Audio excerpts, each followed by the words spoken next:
कौन है संजू सैमसन का लकी चार्म? बात करते ही सेंचुरी लग गई। संजू सैमसन का चेन्नई सुपर किंग्स के लिए आखिरकार बल्ला बोल पड़ा। पर अगर मैं सच कहूं कि इसके पीछे एक बहुत बड़ा लकी चार्म है, फिर ये बात मैं नहीं, खुद संजू मानते हैं। चलिए बताता हूं आज कौन है संजू का लकी चार्म। चेन्नई ने दिल्ली कैपिटल्स को 23 रन से शिकस्त दी। संजू ने एक जबरदस्त 115 रन की पारी खेली और चेन्नई का स्कोर 212 पर पहुंचा दिया। इस कमाल की इनिंग्स के लिए उन्हें player of the match award भी मिला। सीएसके को इस सीजन की पहली जीत दिलाने के बाद सैमसन ने अपनी लकी चार्म का नाम सबको आके बता दिया।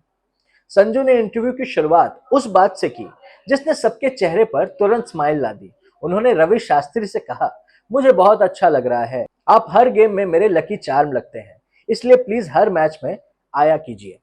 ये काफी मजाकिया अंदाज था, लेकिन इसके बाद उन्होंने जितनी ईमानदारी से बात, उस वजह से ये लाइन और भी बेहतर लगी। ये सिर्फ फालतू का मजाक नहीं लग रहा था, बल्कि एक ऐसे प्लेयर की खुशी थी जो एक बुरे दौर से निकल कर आया हो, अपनी टीम के लिए जरूरी इनिंग्स खेली हो और अब सुकून से मुस्कुरा रहा हो। ये भरोसा बिल्कुल सही साबित हुआ। चेन्नई ने इस टोटल को डिफेंड कर लिया और संजू की 115 रन की अनबीटिंग इनिंग्स उनकी इस पहली जीत की सबसे बड़ी वजह बनी। आयुष मात्रे की 36 बॉल्स पर 59 रन की इनिंग्स ने चेन्नई को मिडिल ओवर्स में बहुत बड़ा सपोर्ट दिया, लेकिन पूरी बैटिंग संजू के कंट्रोल के आसपास घूमती रही। उन्होंने कंडीशंस को बहुत समझदारी से परखा, अपनी इनिंग्स को कभी बिखरने नहीं दिया और फिर इतनी तेजी से एक्सेलरेट किया कि दिल्ली स्कोरबोर्ड के प्रेशर में आ गई। जब तक सीएसके ने जीत पक्की की, तब तक उनका यह एफर्ट सिर्फ इनिंग्स का हिस्सा नहीं, बल्कि पूरी बैटिंग की जान बन गया था। इस इनिंग्स की वजह से चेन्नई को एक नया रीसेट मिला। यही वजह थी कि जियो हॉटस्टार पर उनका पोस्ट मैच इंटरव्यू सुनने लायक था। वो सिर्फ एक बड़ा स्कोर बनाने के बाद टीवी पर दिखने वाली मुस्कुराहट भरी बातचीत नहीं थी, बल्कि एक प्लेयर खुद समझा रहा था कि उनके गेम के अंदर असली में क्या चल रहा था।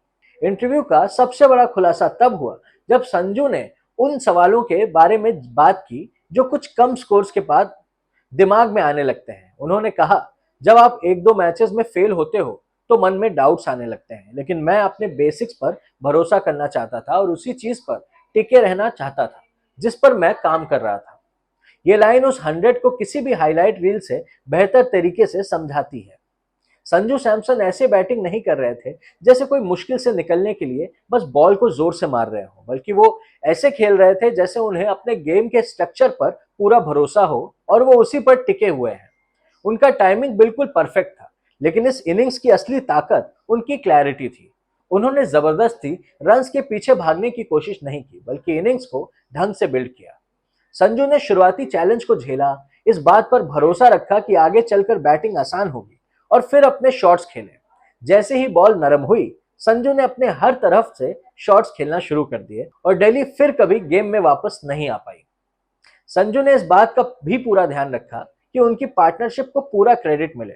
उन्होंने कहा, आयुष एक बहुत ही बेहतरीन यंगस्टर है, उनके साथ बैटिंग करके सच में बहुत मजा आया। ये इसलिए जरूरी था क्योंकि मात्रे की इनिंग्स की वजह से ही दिल्ली पूरा प्रेशर सिर्फ एक एंड पर नहीं डाल सकी। इस पार्टनरशिप ने स्कोर को चलते रखा और सीएसके को मिडिल ओवर्स में वो मोमेंटम दिया जिसकी पिछले मैचेस में उन्हें सख्त जरूरत थी। आपका सैमसन की परफॉर्मेंस के बारे में क्या ख्याल है? आप हमें अपने व्यूज कमेंट सेक्शन में जरूर बताइए। अगर वीडियो पसंद आई हो तो लाइक और शेयर जरूर करें और चैनल को सब्सक्राइब करना बिल्कुल मत भूलिएगा। मैं मिलता हूं आपसे अगली वीडियो में।